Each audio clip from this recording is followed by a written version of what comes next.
ગોવર્ધન સ્થિતિ ઉત્સાહ. મહાપ્રભુજીને ક્યાં રહેવું ગમે છે? તો કે ગિરિરાજજીની તળેટી. આજે જુઓ ને, સુંદર શિલાની સામે શ્રી મહાપ્રભુજી કેવા ટગર ટગર ગિરિરાજ બાબાને નિરખતા ત્યાં બિરાજેલા છે. ભાગવતજીનું પારાયણ કરી રહ્યા છે, ક્યારેક સંધ્યાવંદન કરે છે, ક્યારેક ગૌમુખીમાંથી માલાજી પહેરી અને પ્રભુનું સ્મરણ કરે છે. આજે પણ સદાય મહાપ્રભુજીનો ત્યાં વાસ છે. તો જે વાત કરી રહ્યા હતા, એ સમયે ઠાકોરજીએ વ્રજભક્તોની રક્ષા કરવા માટે વામ ભુજાની કનિષ્ઠતા ઉપર ગિરિરાજ બાબાને ધારણ કર્યા. આ બધા કથાને જાણો છો. અને ધારણ કર્યા એટલે કે ભાર લાગતો તો ગિરિરાજજી.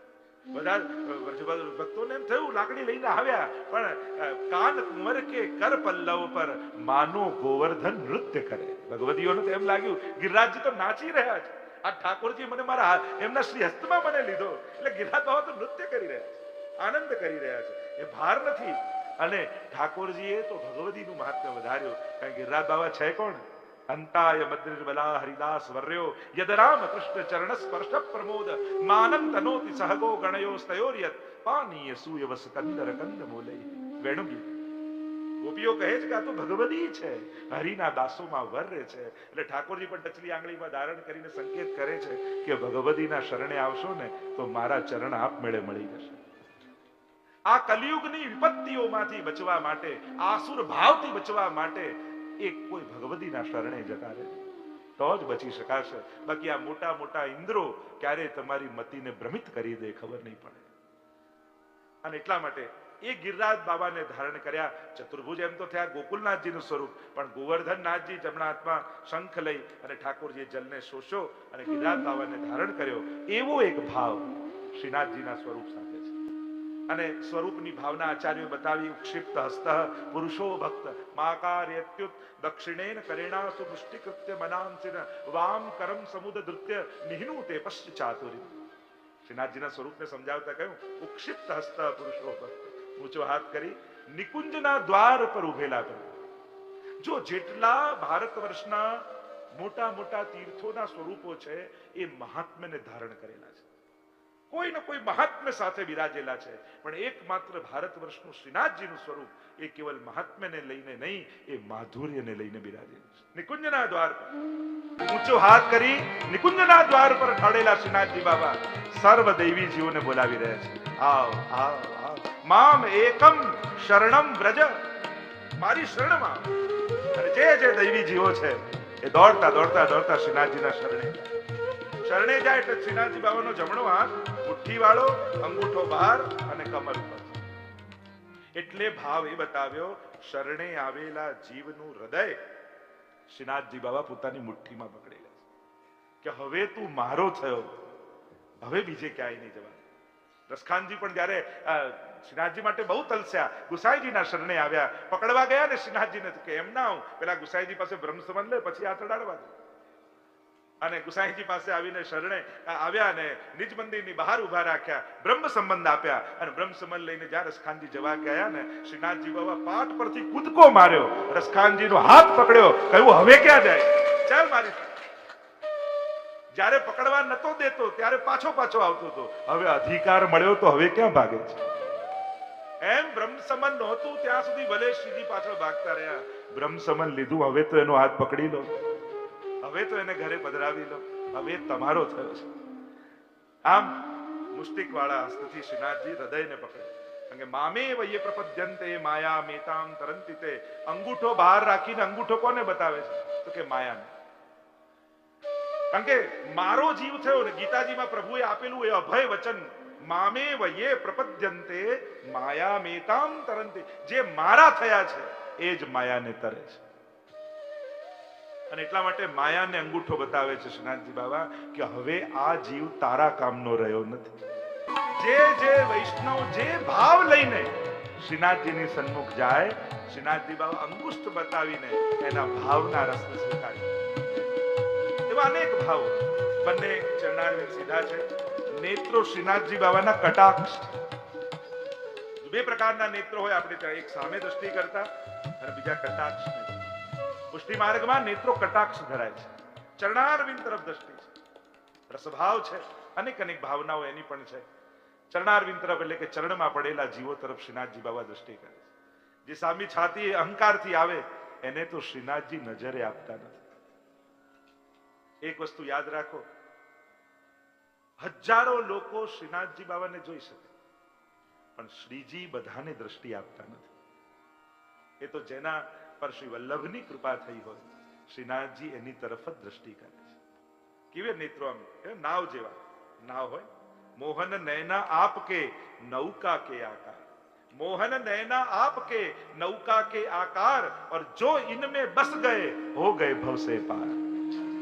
અને જે આ નેત્રોમાં વસી ગયા એને તો આ નૌકા ભવ પાર લઈ જાય. દ્રષ્ટિ માટે પણ કેટલું મધુરાષ્ટકમાં તો નયનમ મધુરમ, ગોપી ગીતમાં પણ ગોપીજનો પ્રમાણ સમય ભાવ ચાલે, બહુ આપણે ઉનાળથી ચર્ચા, પણ જે ભાવના બતાવી છે, તો પહેલો ભાવ સ્વરૂપ ભાવના ગોર્ધનનાથજીની, ગિરિરાજજીને ધારણ કર્યા હોય. બીજો એક ભાવ રાસની મુદ્રાનો પણ છે કે મહારાસનું આ તો નિકુંજ નાયક છે, અને ગિરિરાજજીના દ્વાર પર શ્રીનાથજી બાબા ઠાડા છે.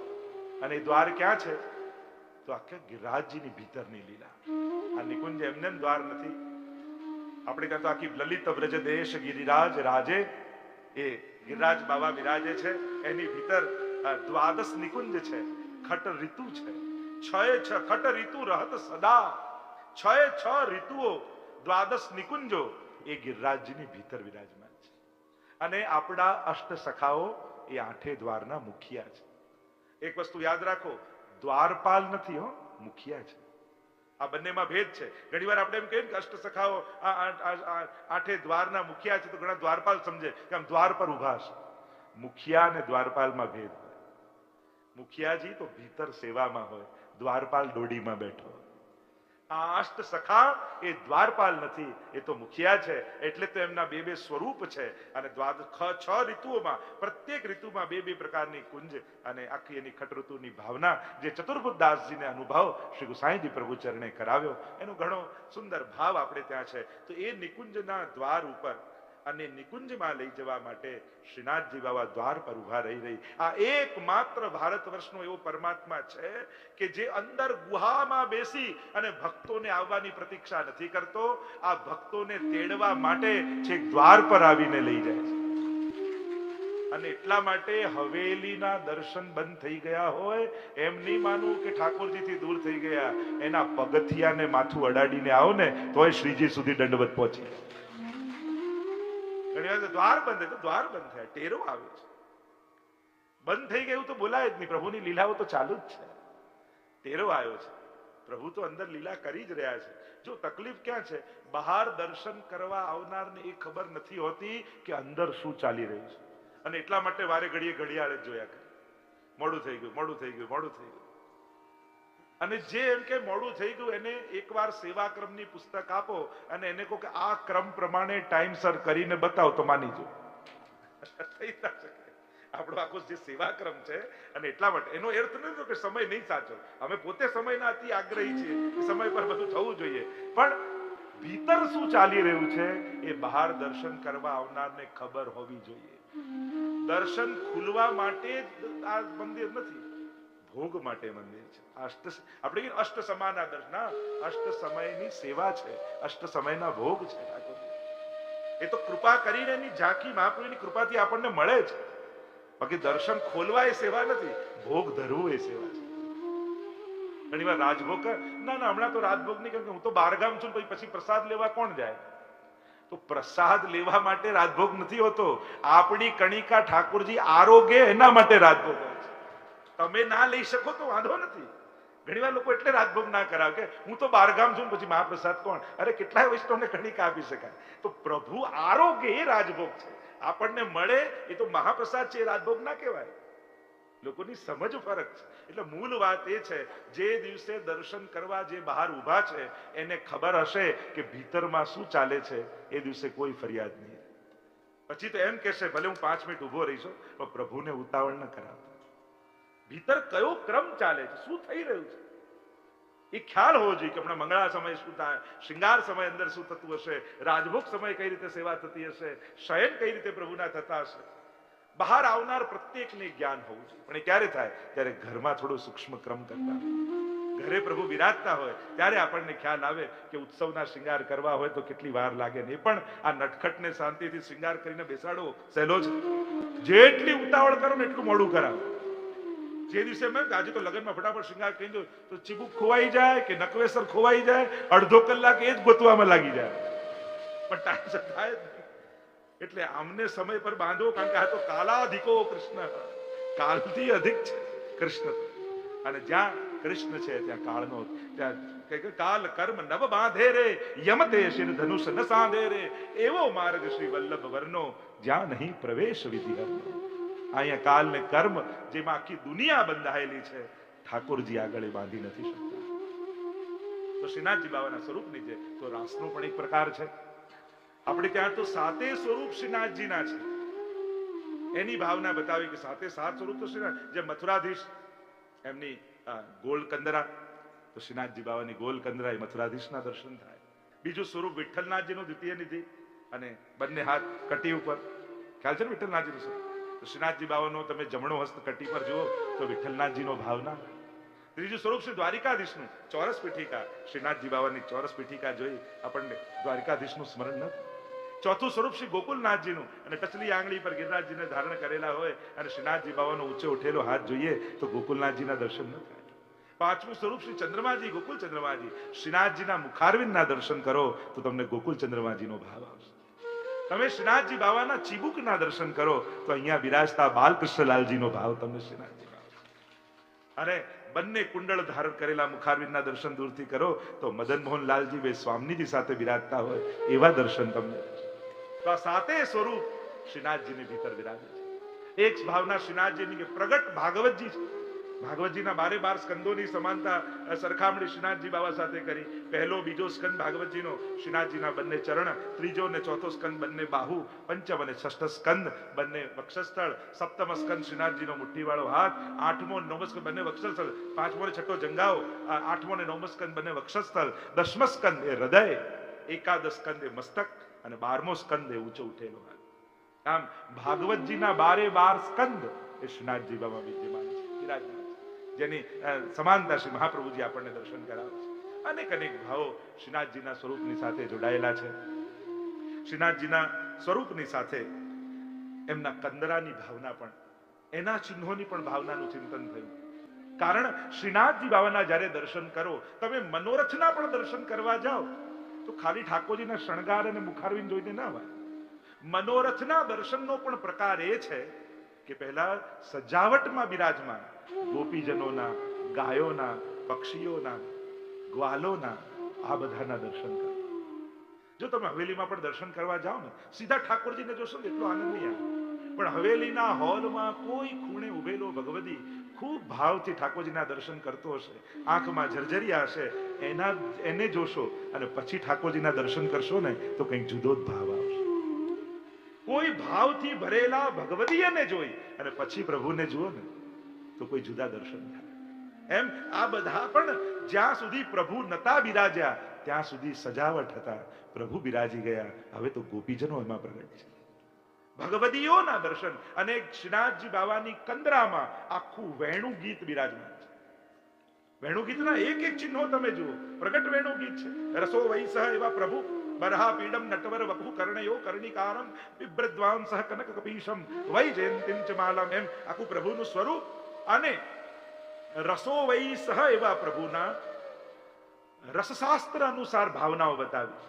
વિભાવ, અનુભાવ, વિચારી સંયોગા, રસ નિષ્પત્તિ, આખું રસશાસ્ત્ર પ્રમાણે ભાવના બતાવી. આલંબન વિભાવ, દીપન વિભાવ થોડો ગહન વિષય થશે એટલે હું ચર્ચા નથી કરતો, પણ રસશાસ્ત્ર ભગવાન રસરૂપ છે અને રસ વહેતું વહેતું આપણા સુધી ક્યારે પહોંચે, એનો રસાસ્વાદ આપણે કઈ રીતે કરી શકીએ, એનો આખો પ્રકાર એ કંદરામાં બિરાજમાન છે. વેણુગીતમાં તમે જુઓ તો ત્યાં તમને ગાયો દેખાશે. ઠાકોરજી જયારે વેણુનાદ કરે છે તો વેણુનાદના ધ્વનિ પહોંચ્યા ગાયોના કર્ણમાં, અને કર્ણપુટૈ પિબંત્ય ગાવશ્ચ કૃષ્ણ મુખ નિર્ગત વેણુ ગીત પિયુષ મુત્તભીત કર્ણપુટૈ પિબંત્ય. કાન ઊંચા કરી કાનને દૂના બનાવી અને ઠાકોરજીની સુધા જે વેણુથી મિશ્રિત થઈ રહી છે એને પી રહી છે. આ હરણીઓને તો જુઓ, ધન્યાસ્મ મૂળ મતયોપી હરિણ્યતા. એક એક એક એક ચિહ્નો. તમે પક્ષીઓ છે કંદરામાં તો પ્રાયો બતામ વિહિગા મુનયો વનિસ્મિન કૃષ્ણે ક્ષણાસ્તદુદીતમ કલવેણુ ગીતમ આરુહ્ય યે ધ્રુમભુજાન રચિત પ્રબાલાન શૃણવંતિ મિલિત દશો વિગતાન્યવાચ. આ પક્ષી નથી, મુનિઓ છે. ગિરિરાજ બાવાની આખી કંદરા અંતાય બદ્રિબલા હરિદાસ તો હમણાં આખો વેણુ ગીતનો પણ એક પ્રકાર છે. નવધા ભક્તિનો પ્રકાર એમાં છે. ભાગવતજીનો પ્રકાર, આખા ભાગવતજીના 12 સ્કંદ શ્રીનાથજી બાવાની કંદરામાં વિરાજમાન છે. જો પહેલો સ્કંદ ભાગવતજીનો, એમાં ધર્મ અને પૃથ્વીનો સંવાદ, બળદ અને ગાયનો સંવાદ. એટલે શ્રીનાથજીની કંદરામાં જુઓ 2 ગાયો છે, એ પ્રથમ સ્કંદનું પ્રતીક છે. બીજા સ્કંદમાં શુક ઉવાચ, સુખદેવજી બોલવાનો પ્રારંભ કરે છે. શ્રીનાથજી બાવાના મસ્તક પર જુઓ એક પક્ષી બેઠું છે, પોપટ શુક બેઠું છે. સુવા પડાવત સારંગ નહીં, શુક વિરાજમાન છે, લીલા શુક છે. ત્રીજો સ્કંદ મુનિ વિરાજમાન છે અને સાંખ્યના કપિલ ભગવાન એ મુનિ ત્રીજા સ્કંદના પ્રતીક રૂપે છે. ચોથું નર નારાયણ 2 મુનિઓ વિરાજમાન છે. પાંચમ સ્કંદ કાલ ગણના, એટલે શ્રીનાથજી બાવાની કંદરામાં એક મેષ ઘેટાનું ચિહ્ન છે, એ પંચમ સ્કંદનું પ્રતીક છે. 5મા સ્કંદમાં કાલ ગણના આવે, 12 રાશિમાંની પહેલી રાશિ મેષ. જો માણસ ભલે માણસ છે, પણ તમે એની જ્યોતિષ શાસ્ત્ર પ્રમાણે પ્રકૃતિ જુઓ ને તો માણસને બધા જ પ્રાણીઓની જ પ્રવૃત્તિઓ આપવામાં આવે છે. મેષ, વૃષભ, કર્ક, વૃશ્ચિક, ક્યાંક રાશિ પ્રમાણે વૃત્તિઓ, એમ કે એટલે આકાર માણસનો હોય પણ વૃત્તિઓ તો ક્યાંક પશુઓની જ છે. પણ એ સામાજિક પ્રાણી છે એટલે બચી જાય છે. બાકી તમે રાશિઓમાં જોવા જાઓ તો કેવા કેવા વૃત્તિઓ કેવી બતાવી છે, એકનું તમે ચિહ્ન અને તમે ચકાસો જ્યોતિષ શાસ્ત્ર પ્રમાણે. તો પંચમ સ્કંદ. ષષ્ઠ સ્કંદ પોષણ લીલા. અને એટલા માટે ગાય, 2 ગાયો છે, એક વાછરડું. એ ગાય અને વાછરડું દૂધ પીતું જાય, લાત મારતું જાય માને, પણ માં દૂધ પીવડાવવાનું બંધ નથી કરતી. ભગવાનની આજ તો પુષ્ટિ છે. કેટલી લાતો કેટલા પ્રકારે આપણે મારીએ છીએ, પણ પ્રભુ કૃપા કરવાનું ક્યાં બંધ કરે છે? એ તો કૃપા કરતા જ રહે છે. સપ્તમ સ્કંદ નરસિંહ ભગવાનનું પ્રાગટ્ય. એને એટલા માટે શ્રીનાથજીની કંદરામાં નરસિંહ ભગવાન વિરાજમાન છે, દ્વારના રક્ષક છે. એની પણ પછી બધી ભાવનાઓ છે. અષ્ટમ સ્કંદ સમુદ્ર મંથનની કથા આવે, વાસુકી નાગને દોરડું બનાવ્યું એટલે તો સર્પ છે કંદરામાં. નવમ સ્કંદ એટલે નિષ્કામ ભક્તોની ઈશસ્ય અનુગામીનામ કથા, ઈશાનું કથા એટલે મોર બિરાજમાન છે કંદરામાં, નિષ્કામ ભક્તો છે. દસમ સ્કંદ તો સાક્ષાત નંદ નંદન જે કંદરાની મધ્યમાં વિરાજમાન છે. એકાદશ સ્કંદ એ મુક્તિ લીલા, ફરતે એક સર્પ છે અને એમ કહેવાય કે સર્પ સમય થાય કાચલી ત્યાગે નહીં, એ આંધળો બની જાય. મોહનું મરવું એ તો મુક્તિ છે અને મુક્તિ લીલાનું પ્રતીક એકાદશ સ્કંદ. અને 12મો સ્કંદ શ્રીનાથજી બાવાનો ઊંચો ઉઠેલો હાથ, આશ્રય લીલા. આમ 12 સ્કંધો. ભાગવતજી કથામાં બેસો તો કાન દ્વારા ભગવાન આવે, શ્રીનાથજીમાં દર્શન કરો તો આંખ દ્વારા ભગવાન પ્રવેશ. સાક્ષાત ભાગવતજી પ્રગટ રૂપે શ્રીનાથજી બાવા સ્વરૂપે બિરાજમાન છે. નવદા ભક્તિની પણ ભાવના બતાવી. સર્પ એ ચક્ષુશ્રવા છે. આપણે ત્યાં શ્રવણ ભક્તિનું એ પ્રતીક માનવામાં આવે છે. નવદા ભક્તિ શ્રવણમ કીર્તનમ વિષ્ણુ સ્મરણમ પાદ સેવનમ અર્ચનમ વંદનમ દાસ્યમ સખ્યમ આત્મનિવેદન. અને 10મી પ્રેમ લક્ષણા ભક્તિ. આ નવધાએ નવદા ભક્તિ એટલે કે શ્રીનાથજી બાવાના કંદરા સહિત દર્શન કરવા માત્રથી નવધાએ નવદા ભક્તિ સિદ્ધ થઈ જાય છે. કેવલ દર્શન કરવા માત્ર. તો સર્પ એ શ્રવણ ભક્તિ છે, શુક એ કીર્તન ભક્તિ છે. જે લીલામાં રાત્રિના સમયે જે લીલાઓ થઈ હોય, નિત્ય લીલામાં સ્વામીજી રાધાજી એક શુક પાડેલો છે અને પોતાની અંગુલીમાં લઈ આખી રાત્રિ જે લીલાઓ પ્રભુએ કરી એનું અવગાહન સ્વામીજી એની આગળ કરે છે અને એ સાંભળે છે ને આખો દિવસ એ કીર એ શુક એનું ગાન કર્યા કરે. એટલે તો આપણે ત્યાં જે કીર્તન ગાય એને શું કહેવાય? કીર્તનયા. શુકના એ જ વંશજ છે. આ કીર્તિ તનયા સ્વામીજીના હૃદયના ભાવો કીર્તનિયાજી પ્રગટ કરે છે. એટલે જ આપણે ત્યાં એની વિશેષતા છે. એમ એ સુખદેવજી કીર્તન ભક્તિનું પ્રતીક છે. મુનિઓ છે સ્મરણ ભક્તિનું પ્રતીક છે. મુનિઓ બિરાજમાન છે, એ સ્મરણ કરે છે. શ્રીનાથજી બાવાની કંદરામાં મુનિઓના દર્શન કરવા માત્રથી સ્મરણ ભક્તિ સિદ્ધ થાય છે. મેષ એ પાદ સેવન ભક્તિ છે.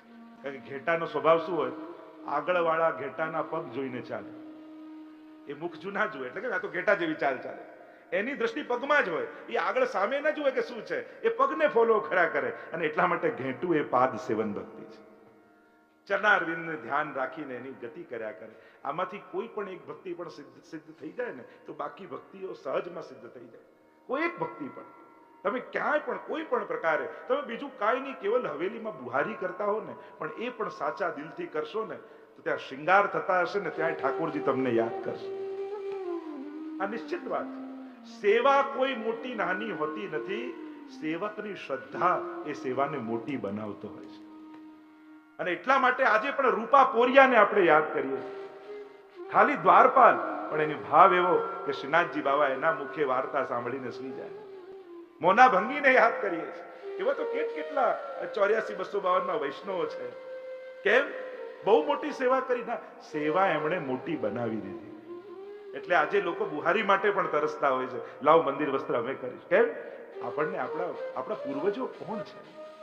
કેવલ જે કુળમાં જન્મ લીધો એ તમારા પૂર્વજો નથી. બ્રહ્મ સમન લીધા પછી દમલાજી ને અષ્ટ સખાઓ આપણા પૂર્વજો છે. આપણી અંદર સંસ્કારો એમણે રેડ્યા છે. આપણે તો એક ગોત્રના છીએ, જે દમલાજીનો હતો, જે ભાવ કે પ્રભુને પણ હાથ કરીને રોકી દે કે મારા વલ્લભ પહોંચી રહ્યા છે. આ સંસ્કારો આપણી અંદર આપ્યા છે. કેવા કેવા એક એક પ્રસંગો તમે જુઓ, જે આજે પણ આપણા ઘરમાં કોઈ પણ ઘટના ઘટે તો એ ભગવદીઓને યાદ કરીએ. આજે પણ સામગ્રીમાં ક્યાંક છોલે દેખાઈ જાય તો પદ્મનાભદાસજીની યાદ આવી જાય. આજે પણ ખીર દેખાઈ જાય તો નારાયણદાસજીની યાદ આવી જાય. આ બધા ભગવદીઓ એટલા આપણા જોડે આત્મસાત થઈ ચુક્યા છે. અને એટલા માટે પાદ સેવન મયુર એ અર્ચન ભક્તિનું પ્રતીક છે, શેષનાગ એ વંદન ભક્તિનું પ્રતીક છે, ગાય એ આત્મનિવેદન, એમ અનેક પ્રકારના સિંહ એ આપણે ત્યાં કહ્યું કે સખ્ય ભક્તિનું પ્રતીક છે, નવદાએ નવદા ભક્તિ બિરાજમાન છે. એમ અનેક ભાવો કંદરાના બતાવવામાં આવ્યા. શ્રીનાથજી બાવાની આ કંદરામાં બિરાજમાન આ એક એક પ્રતીકો અનેક ફળોને આપનારા છે. પ્રભુ સંબંધી કોઈ પણ વસ્તુ સાધારણ નથી હોતી. દરેકને અલૌકિક ભાવે જો. અહીંયા બધું જ ભાવાત્મક છે. જ્યારે તમે દ્વારમાંથી પ્રવેશો છો ને ત્યાંથી તમારી અલૌકિક યાત્રા હવેલીમાં શરૂ થઈ જાય છે. એટલે એવું જ નહીં માનવું કે નિજ મંદિર આગળ ઠાકોરજી પાસે ઉભા રહીએ ત્યારે જ આપણા દર્શન કહેવાય, કે ત્યારે જ આપણી સેવા પહોંચે, કે ત્યારે જ દંડવત પહોંચ્યા. એવું નથી. જ્યારથી તમે દ્વારમાં પ્રવેશો ને, હવે તો સીસીટીવી કેમેરા આવ્યા, પણ ઠાકોરજીની નજરમાં ત્યારથી હોવ છો. પ્રભુ ત્યારથી તમારા ઉપર નજર રાખતા. અને હું તો હજી આગળ જઉં, પાર્કિંગ કરો ને તોય ઠાકોરજી જોતા હોય છે. એટલે કોઈને નડે એવું પાર્કિંગ એ નહીં કરવું, કારણ કે ક્યાં કોઈની આરતી છૂટી જાય તો ભાવ શું છે? કોઈને સેવામાં વિલંબ થઈ જાય તો. વૈષ્ણવ એવો આત્મવિવેક સાથે રહેતો હોય ને, પોતાના સ્વવિવેક સાથે રહો, કે આપણા જીવનમાં એવો વિવેક વણાયેલો હોય કે આપણે કારણે કોઈને શ્રમ ન પહોંચે. એવો મૃદુ ભાવ વાળો વૈષ્ણવ છે. જેનામાં મૃદુતા નથી એની અંદર વૈષ્ણવતા નથી, જેની અંદર વિવેક નથી એની અંદર વૈષ્ણવતા નથી. આ બધા અંગો છે. કેવલ ભોગ ધરી દેવા, જારી ભરી લેવી કે શૃંગાર ધરે એ જ સેવા નથી. સેવાનું ગણિત પુષ્ટિ માર્ગમાં પ્રભુ કૃપા કરવાની શરૂઆત પાછળથી કરે છે. અને એટલા માટે 4 જણાને ધક્કો મારીને આગળ પહોંચી જાઓ, એમાં ઠાકોરજી શું જોવાના? નજીક આગળ જવાથી કૃપા થાય છે? ના, આગળ જવાથી કૃપા નથી થતી, નજીક પહોંચવાથી થાય છે. અને આપણે બીજા કોઈને દર્શન કરીને પાછળ રહ્યા, ભલે પાછળ રહ્યા, પણ ઠાકોરજીથી બહુ નજીક પહોંચી ગયા. કારણ તમારા થકી 2 જણાને લાભ મળે. આ બહુ મોટી સેવા છે. લાભ આપવા જેવો લાભ બીજો કોઈ નથી. તમે જયારે બીજાને લાભ આપો છો ને, એનાથી મોટી પ્રાપ્તિ બીજી કોઈ નથી. અને એટલા માટે અહીંયા શ્રીનાથજી બાવાના અનેક પ્રસંગો, મારે સીધા ચરિત્રમાં પણ જવું છે. અનેકવિધ ભાવનાઓ જોડાયેલી છે.